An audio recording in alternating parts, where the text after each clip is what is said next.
So a little exercise that's usually referred to as 4 to the bar, 4 beats to each bar. And kind of in relationship to where we're at, we've been putting root on bottom and third on top. I want to add in that flat 7. If you don't know where it is, look to the root and the octave of the root. A major 7 is a half step below and a flat 7 is a whole step. Or use your 2/4 shape and flat the 7. Do, re, mi, fa, sol, la, ti. So that chord shape I think you're familiar with, root, flat 7, 3. We want to take that chord shape, which is a dominant 7 chord shape, and apply it to a 12-bar blues with the exercise of playing 4 beats to the bar. So for instance, on a 1 chord, and you can downstroke and hybrid with the 7th and 3rd, but you're not playing the A string. You're conveniently muting it by just letting your index finger sit over the top of it slightly, just kind of naturally, really, and it just naturally mutes the string, the A string. So we're not playing the A string, we're playing root, flat 7, major 3rd, that'd be a minor 3rd. And at least the keys of G and A and B. I'm in A currently. So 4 beats to the bar, it can be 1, 2, 3, 4. Or it can be the hybrid where you downstroke and pluck at the same time. 1, 2, 3, 4.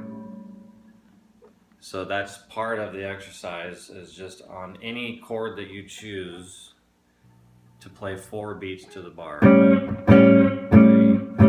1, 2, 3, 4. 1, 2, etc. It's the feeling that you put to it and the changing of the riff, if you will, that's going to make or break kind of how it sounds. And one of the tricks of the trade is either sliding into a chord, or that's what I call it, or resolving down to one. So if I want to, my landing point is A, if I want to slide into it, and it's just to start the bar, and 1, 2, 3, 4, and 1, 2, 3, 4, and 1, 2, 3.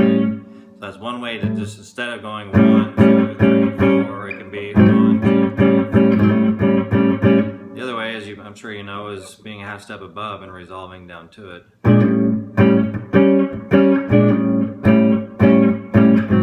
So it just depends on what's going on and what you're trying to accomplish, but often just the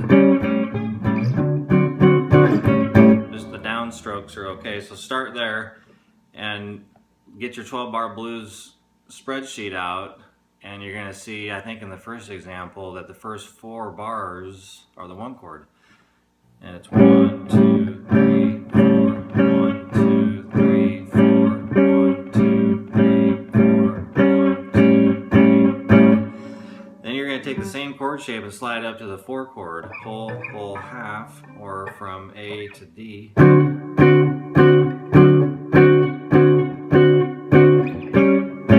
And you really have to count, and this is a good exercise to help you do that.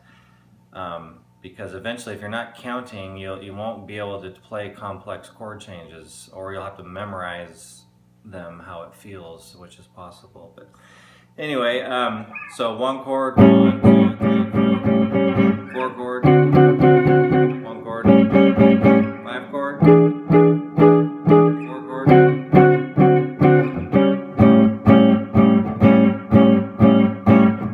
1, and starts over. So there's no. The point isn't to play turnarounds and to be all jazzy with it, but to first just be able to belt out that 4 to the bar.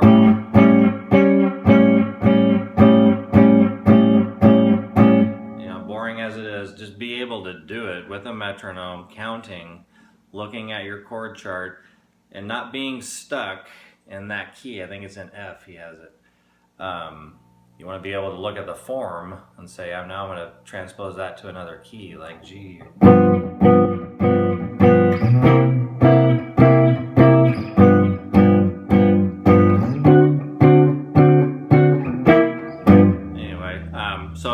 give that a try or start working on it. It's called 4 to the Bar, 4 beats to the bar.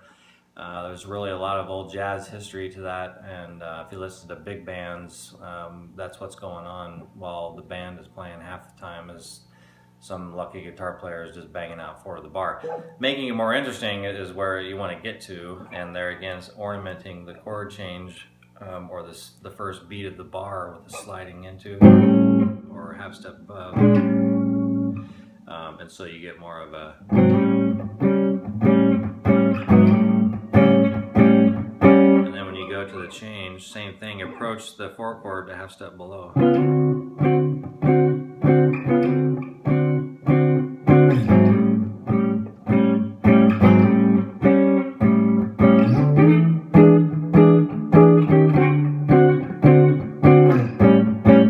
Like that, and don't make it too complicated. To give yourself something to do also in the same line of thinking is having a riff for the 4 beats, like taking minor third, major third, 5, 6, 1.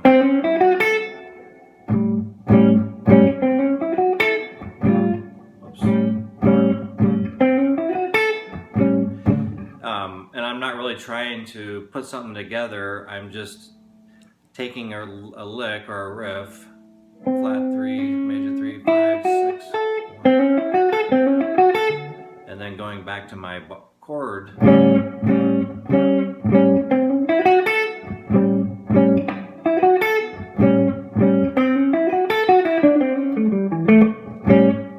The point being, take that to the 4 chord.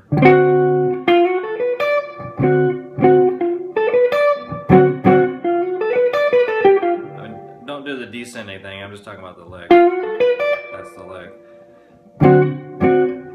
But you want to start getting to the point where you play a little chord, you play a little lick. Play a little chord, play a little lick.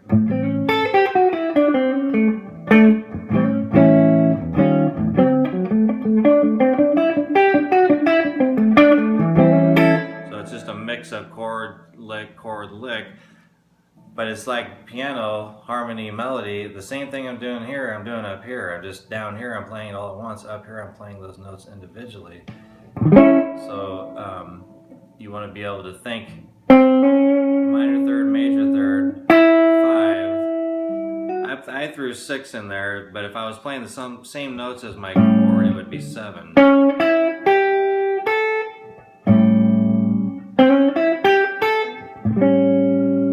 It's just a little more common to think that 5 to 6, 1. And there's a lot of reasons, and I won't get off track on that. But just give it a try, and that is kind of a standard lick, or it could just be one note at the root of the chord.